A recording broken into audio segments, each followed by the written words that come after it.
Welcome to the Future is Freelance podcast for solopreneurs, digital nomads, slowmads, consultants, remote workers, e-residents, and people living a life without traditional boundaries. We're here for everyone who defies categorization and makes a living and a life their own way. Every other Freelance Friday, we're serving up an audio cocktail of expert tips, inspired insights, and stories from the frontiers of freelancing to help you achieve success with your borderless business, whatever success means to you as you live life on your own terms. Thanks for listening to The Future is Freelance and for being part of the Future of Work revolution.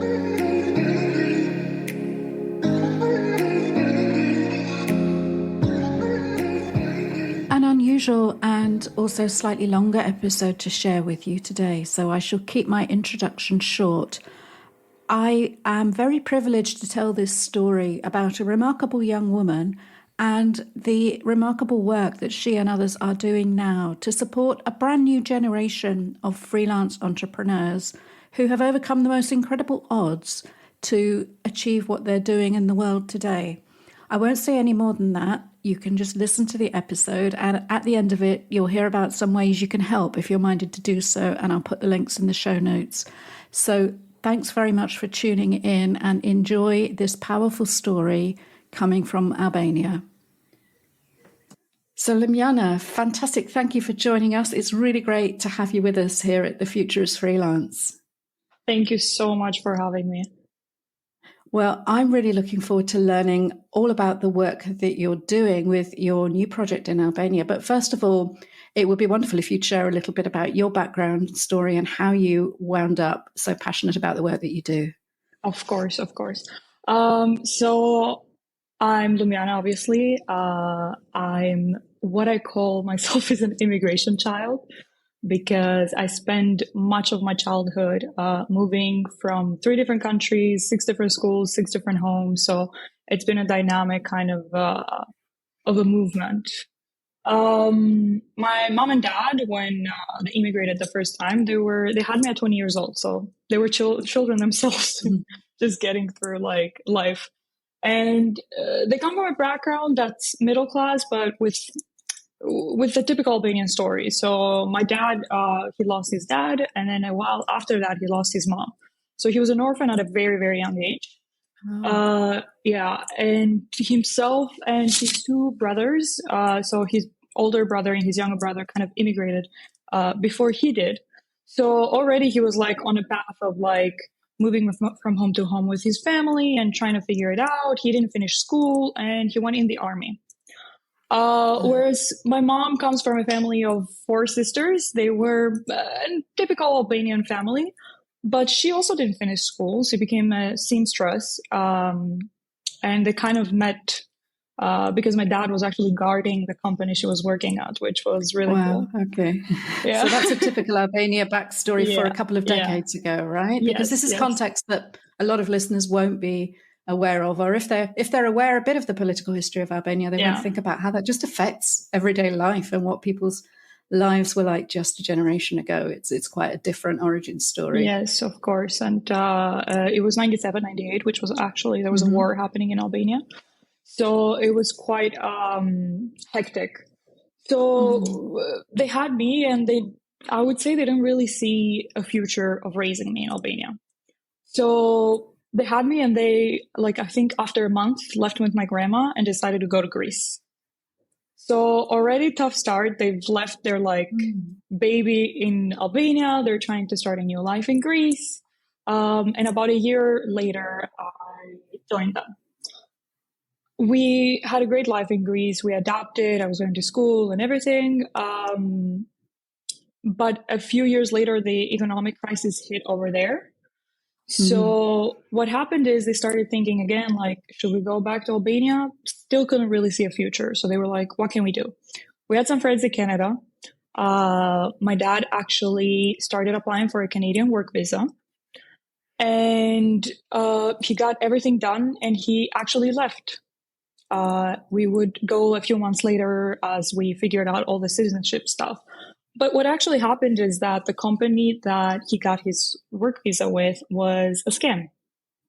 So he got there, yeah, and there was no company, no one to call, nothing. So he was like stranded.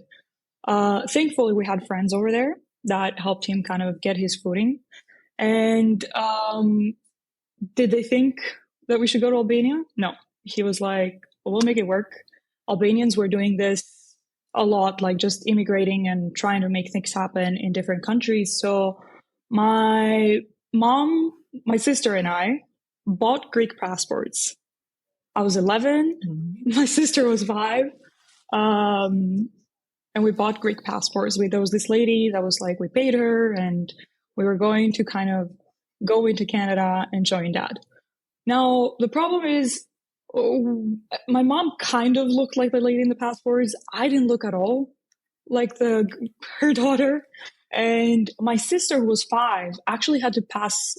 She actually passed as a 17-year-old because, wow, okay. Yeah, even though she was much, much older, she looked a little bit more similar than the girl that I was kind of moving as. And it was super stressful. We get on a plane. I literally remember a day before that, my mom had like invited all our aunts, and we just spent like a night, like a last night together. Everybody was stressed, but it was a very nice like bonding time. And we're just hoping that like, okay, we'll get there, we'll make it happen. I couldn't really comprehend. I was 11, so I was like, we're doing something that's not 100% right, but I don't think my brain could really understand. Yeah. I was missing Dad, so I was like, okay, we're going to Dad. That was, I think, my main thing. So we get to Canada, and I was the only one that could really speak some English from school. So we get to the immigration officer, and I'm going to be honest, I think he understood from the moment he opened our passports that we weren't the people we were pretending to be. He asked a lot of questions. He asked me what my birthday was. He was trying to like kind of catch me in a lie. I had memorized everything. I was explaining to him like, we're here to visit, we're going to come back and everything. And he was so doubtful. He didn't at all ask about my sister, even though you could tell there was a difference. But I think this was one of the things that really makes me believe that he knew. But, you know, subconsciously, he saw like 2 little girls and a mother, and I don't think he felt comfortable. And he also wasn't going to obviously kind of talk with a 5-year-old about this. So I remember I was like so stressed, and I was like, oh my God, any moment now. He wasn't bringing out a translator, which was another like telling to me that like he was trying to help us out, to be honest, because we weren't really understanding each other. But he did not bring out a translator. He was just asking me questions. And then he was like, okay, one last question, I'll let you go. And I was like, okay. And he was like, do you have earrings? So the girl in the passport photo, she had some like dice earrings on her photo. And it was like the one thing that was make it or break it. And it just happened that I had pierced my earrings. So I showed him my ears, and he's like, you're good, go. Wow. Okay. Which was your digital signature. Yeah, I cannot explain to you, like the amount of stress we were going through at that moment was like, I don't know, like that was a very... That's what it all hinged on. Yeah. Whether your family was reunited and whether an 11-year-old had pierced ears. Wow. Yeah. So we get to Canada, super relieved. We started adapting to Canada. It wasn't easy, of course. I didn't speak any English whatsoever. I remember going to school, and I was so prideful that I was like, they were like, do you need us to put you in like an English as a second language class? And I was like, no, I can do this. I can speak, but it wasn't true. And I remember my friends would ask me like, can you give me a pen? Or like they would talk to me, and I wouldn't understand what they were saying. So what I would do is just laugh. And like years later, that has been like my coping mechanism. Like when I'm like really stressed, I kind of like, I keep my cool and I just laugh. It's a good response to a lot of life's demanding situations, isn't it? I think you could do a lot worse. It makes you look a little bit at the more positive side, you know, like even if there's something that's not really going well, it helps me go like, okay, it's okay. We'll get through it. And like, let's look at the positive. It's just love. But you obviously learned fast How soon do you think you were speaking English? Oh, I think within like 2 years, like I was totally okay. Yeah. Like it was fine. Um, so yeah, we asked for a refugee status. So we Mm. spent about 6 or 7 years just like going in and out of government offices, in and out of government buildings, and just trying to figure this out. But I was really liking life in Canada. So the only thing that was a little bit heavy to me was because we had I don't know why in my mind, like the refugee status in our story was something that I Mm. couldn't speak to my friends at all about. So Right. it was something that I kept like within me. Like I wouldn't talk to my parents because, I'm a teenager, parents don't understand. I couldn't talk. I've got a couple of those. Yeah, that's like. I couldn't talk with my friends because I was like, this is something I have to keep with me. So it really like I carried it on for a while because at the same time I was like, I'm not sure what's happening. Like, are we staying here? Are we not? But I was really starting to like adapt, and like we were going to school. I was into clubs. Like everything was like doing great. I have finally had friends. I got through that stage of like a transition. And then eventually, and I said I'm going to keep it to the highlights because it's such a long story. But through time and time again, we had our court date to kind of have a hearing for our citizenship. And it was finally like, I think a day before that was when I told my best friend like what I was going through. And it was because I had to take reference letters from my community to show the judge that we were adapting and we were a part of the Canadian community, which to me was like actually like a relieving moment. I was like, oh, let me tell you. Yeah. So we got all the letters. We have our court date. We had honestly, mind my language, but lawyer to begin with. He let us know that we should like not really speak a lot. We shouldn't dress too well. We should show the judge that like we're poor and we need help is basically what he said. Okay. Was that not good advice then, I take it? No, I think we got in there and it looked a little bit more like we didn't care more than we needed help. Because in reality, we did need help, right? Like we really wanted to be a part of this community. And we were honestly invested in like becoming Canadian citizens. So there was nothing to cover there. But by going in, we were like in jeans and like we're trying to leave most of the talking to the lawyer and not sharing like our actual story. So that was more of a hindrance, I think, at the end. And immediately what happened, the judge was like, I don't believe you. They were like, I've dealt with many Albanians. Albanians do this all the time. Your government is corrupted. Any documents you bring me is totally corrupted. You've paid the governments to bring me this. So I don't trust you. And it's a no from here. Wow. Yeah. Until so that what moment, then? For me, it was like we had adapted so well. And because we had luck with like doing all these things with immigrating and the immigration officer, I didn't ever like comprehend that we wouldn't get our citizenship status. I was always like, we're here. Like, this is it. And how many years had you been in Canada then? 6 years, I believe, 6 or 7 years, something like that. So, yeah. So you'd spent your adolescence there. Your sister had grown up there. Wow. And they said you couldn't stay. People often ask me what's the one country that resonated with me. And even though I spent more time in Greece, Canada is where like I really spent my most formative years. That's when you form your friendships, your memories, your... So I had a soft spot, So what happened then? What did you do? They sent us a rejection letter. And even when they sent us a rejection letter, they had a template that they hadn't even bothered to change. So it was like they had some other case from Israel and they were like, hey, you've been rejected. Like, you should go back to Israel. The names were wrong. Like, they had, like, you could tell they didn't even think twice about, like, giving us our citizenship. And then we sat down, and my parents have done this my whole life. And actually, I truly appreciate it today, is even when I was 11, even when I was 8, even when I was 17, even now, they sit me down and they tell me what's happening. And they were like, listen, here's what's happening. This is a situation. Let's discuss this. We had a friend in the States who said, hey, I know a way to get to the States. You guys want to do that? And once again, we decided not to go back to Albania because we didn't really think there was something there. But once again, we legally immigrated to the States. So we had a backpack on us. And I was like, listen, we're going to do this, but I only have one thing. And that thing is that we have to bring our dog with us. Right. So that shows you'd put down roots. That was, you had a home there and a family lifestyle. Yeah. Yes. And I could have put clothes in that backpack. I could have put, I don't know, books, a laptop, anything. I put my dog in there. Well, so that was what was most precious to you. Yes, definitely.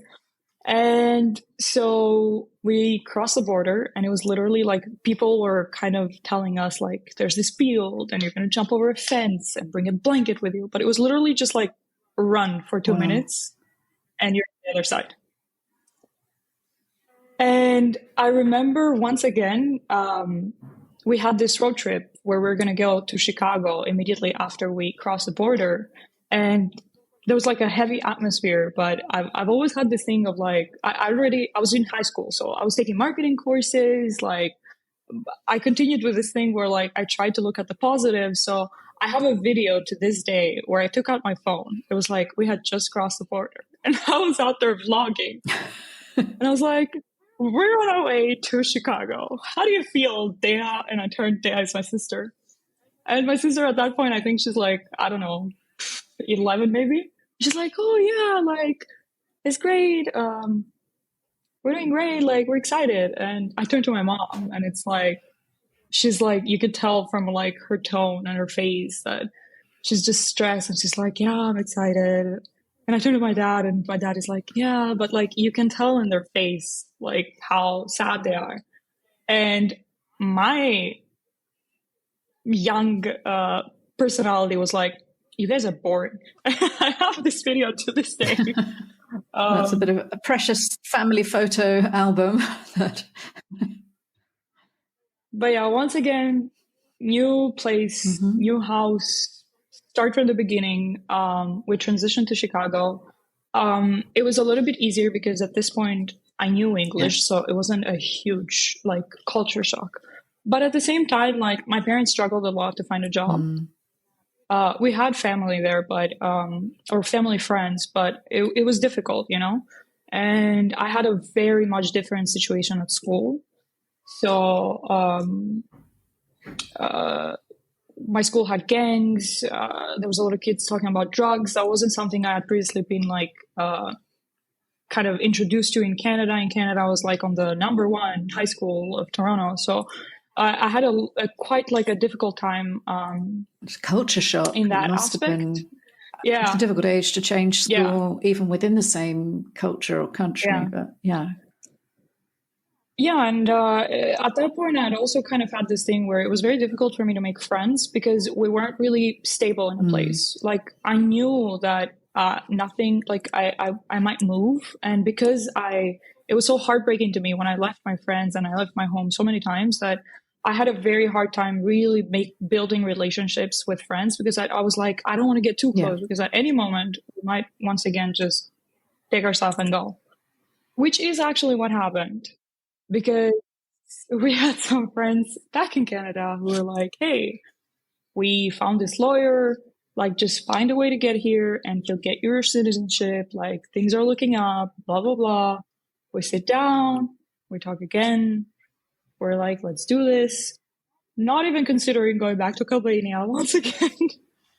We're like, okay, so this time we had a truck driver who we paid to cross us back to Canada. And it's one of those huge, big trucks that carry like big containers and everything. I wanted to go back to my school, to my friends. We had only spent like a year in the States. And we hadn't really adjusted as well as we had in Canada. So I was feeling like I was going to go back to normal. That year, I actually stayed with a roommate. She was a family friend, a 40-year-old lady. But I didn't stay with my parents. because I wanted to be at the house that kind of matched with the high school I was at. And my parents couldn't find an apartment then. It was this whole thing. So that year I was actually like 16, 17, 16 actually, I think. And it was the first time I lived away from my parents. Everybody asks me like, did you go crazy? But with all the stuff that we've been through, like I was a little bit more mature. It wasn't like I was like, yeah, let's go party. I did have fun, of course, because, you know, no one to tell me be back by like 8 or 9. But that year, like, I had to like do the groceries. Like it felt like a grown up thing to me, which was like, and I was still in high school. So, but we were back to normal. We were talking with this lawyer. Things were looking weird with this lawyer, but like we had done, like things were accumulating to a point where we're like, let's just take the next step to do whatever we can. And hopefully like something will come out of this. And this is actually the hardest time for us. So one day my dad was going to his work. And what happened is he was parallel parking and there was like a sign in front of him and he bumped it a little bit.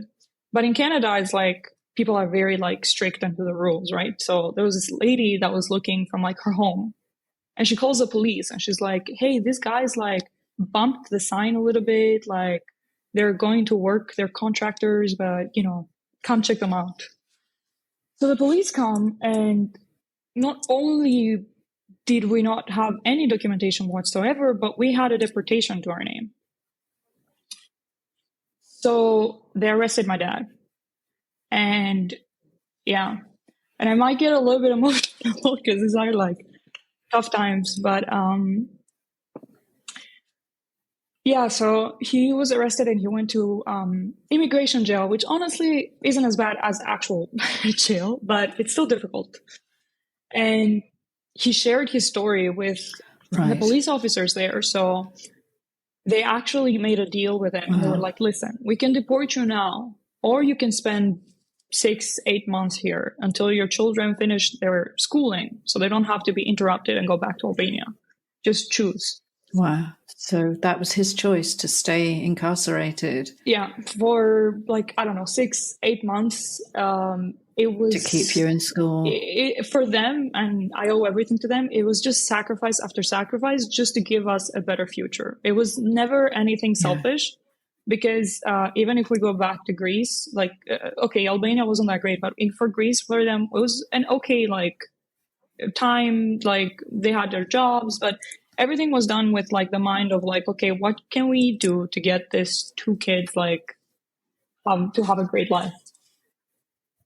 And they'd sacrificed so much already to give you that opportunity. Definitely, so much. And despite everything that has happened, like, my schooling and everything that I've gone through has made me the person I am today. So I owe it 100% to them.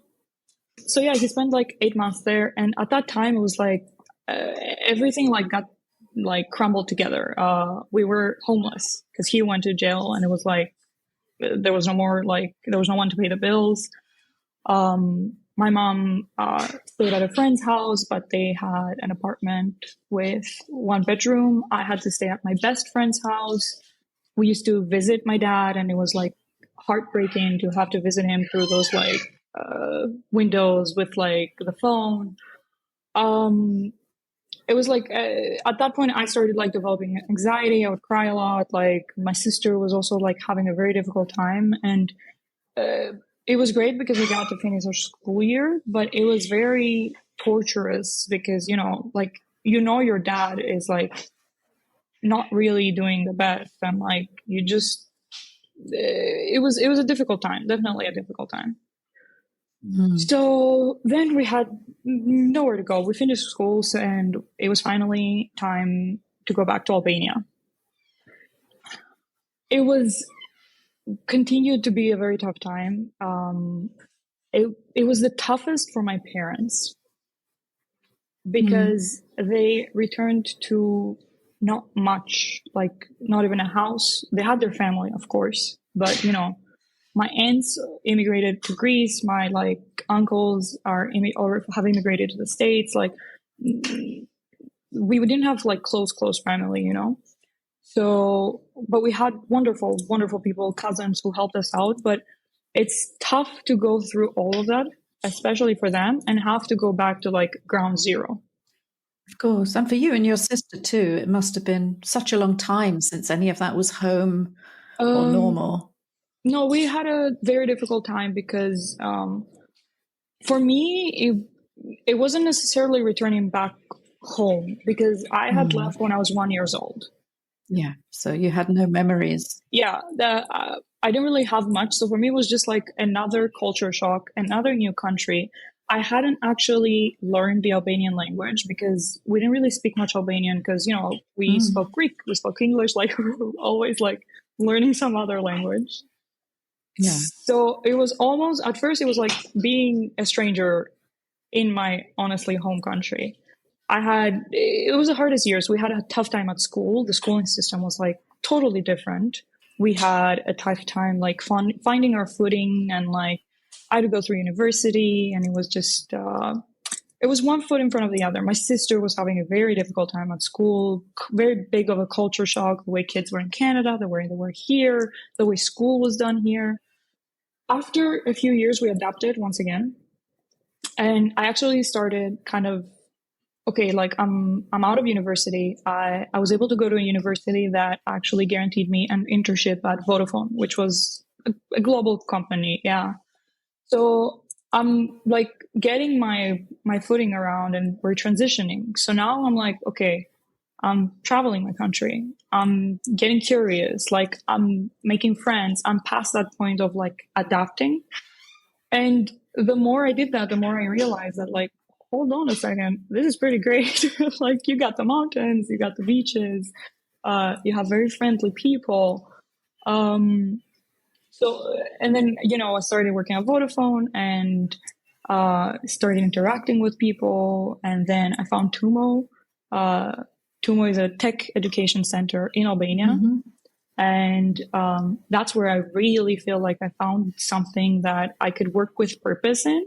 Because for myself, with marketing, digital marketing, school in Albania, like I was always like looking through like Google to like kind of to self-teach myself, because there wasn't much material. Like school here is done like memorization. It's very strict, and it's all like focused on like law, doctors, like it's very traditional type of schooling. And then Tumo is actually like teaching tech disciplines to students in a new way. So they're doing it through self-learning, through workshops, totally different from school. And I applied because I was like, oh my God, like I wish I had that. And like, I feel like so many kids could do so much with that. Well, you'd seen glimpses of different ways of learning and growing on the international sphere. Yeah. And you had the English to help people access it and engage with it. So it sounds perfect. Yeah. And even throughout schooling, I was like the kid. I used to be a great student until I got here. I was like just debating with teachers because I was like, why? Like, even when we were writing essays, my teachers would be like, you have to write like, you have to be like pro or con, or you have to do it a certain way. And I was like, but why? Like, it's an essay. I have my opinion. Like, as long as I can like evidentially like show you why I think the way I do, there shouldn't be like, why is it just like pro and con? Like, why do I have to do it a certain way? So the entire time, like, I felt bad for myself. I felt bad for my peers. I kept talking to like my friends, like, hey, like, there's this world out there where you can do so much, and it doesn't have to be so structured. Which is why when I finally come across Tumo, and especially now with a virtual assistant program, I feel like it's like a full circle where like I can work towards something that I truly, truly believe in. And you're bringing back everything you learned on that incredible journey through the first part of your life to help a new wave of young people. So tell us all about the program then. What is this work that you're doing? I'm the marketing manager of Tumo Tirana. Tumo, like I said, is a tech education center that actually comes from a little small town here in Armenia, which no one expects, and is now all over Europe. It brings a totally new way of learning, which is through self-learning, through workshops, through labs. Everything is hands-on. It's practical, and kids can learn graphic design, animation, everything that 8 disciplines that kind of mix art and tech. Like I said, for me, it was just super like excited when I got this job, because it was like touching on something that like I really felt passionate about. And I try to get very close to like the students and like, how can we help them out? Like, it's not just like marketing and promotion, but how can we get them to the next step? And then actually what happened is in September of last year, right before we had the Digital Nomad Festival in Tirana, the reception calls me and it's like, hey, like we have Andreas, this is he's going to be a part of the event, and he just wants to check out like the venue. And I was like, okay, sure. Yeah, like we had tours as always. And I get to the reception, and actually who's waiting for me is Maya, which is Andreas's daughter. And she was like, hey, I'm here for the tour. I'm the other Maya now. When it comes to remote work, I completely cede any kind of recognition to that girl who is just incredible. Andreas joined us for season 1 of the podcast last year, but I think we'll have to have my namesake on for an episode of her own soon. Yeah, no, he's a wonderful, wonderful human being. And we meet Maya, and I'm like, hi, like, let's get a tour. And she's just this bright girl, full of energy, full of knowledge. She's so excited to see the place, and she's talking to me with like all these cool projects, and like she's asking me questions, and I was just enamored like by how comfortable she was talking. She didn't care about age or anything. Like she was just telling me everything that was on her mind, everything she was curious about, and I really, really loved that. And then I met Andreas as well, who was equally a wonderful human being, very much human focused is what I would say, which I love, very like passion driven. And we were having all these wonderful conversations. And one day I was talking to him, one of the issues that we have, not just at Tumo, but youth in general in Albania, is that even now where they're getting introduced to these tech fields, they have a hard time like starting their journey and career in Albania. Part of it is because businesses and any other jobs, they are pretty judgmental to the age, like their skills. They want a lot of experience, but they also don't really pay that much. Like the wage is very low. So what we often I hear in my daily life, I know my sister is now herself just graduating high school, and all the time they're like, I want to leave Albania. I want to leave Albania. I want to immigrate. I want to go out of the country because I know that I'm going to get a higher job, like a better wage, like I can have this amazing life there. And there is a predisposition to think that like immigration is easy. So you're going to go there and they're going to give you the job, the money, like everything, which obviously it's not. And not even in my case, like not everybody's going to have the same experience, but even with everything, like, you know, you go there with a job or a school or anything, it is really tough to like leave family, leave home, go to a totally new place, start over. Like it's not that like we have a picture here of it, like stepping onto the other side and like heaven is upon you. And we were talking about it with Andreas one day, and he was like, I think we could do something about it. And Maya was actually talking to me about the Manabu movement, and I was like in love because it's an American nonprofit organization that is totally focused on empowering kids. Can you explain what Manabu stands for and represents? Yeah, so Manabu stands for empowering kids, giving them access to education to all kids, and just helping them like put one foot in front of the other in whatever case they're in. They offer alternate learning, so they've done several little like animated shows so like kids can like learn easier than just at school. And the idea is that you help kids kind of unleash their imagination and keep that imagination into their adulthood. And sometimes schools can hinder that a little bit, you know, because it's a very strict, like, you have a teacher, do this, do that. It sounds very different, the education system in Albania that you've just described. Exactly. That's a huge contrast. Exactly. So Andreas just connected me with Tihana, who is the co-founder of Manapu. Wonderful, wonderful human being as well. And we started talking and we were like, what can we do for these kids? And I was like, listen, we have several kids who have some tech skills. So they're ready technically to start their career or take a step forward, but they don't know how to start. And we also have kids who they want to do something, but they just don't know what to do other than like university and like wait like 15 years to get their first job.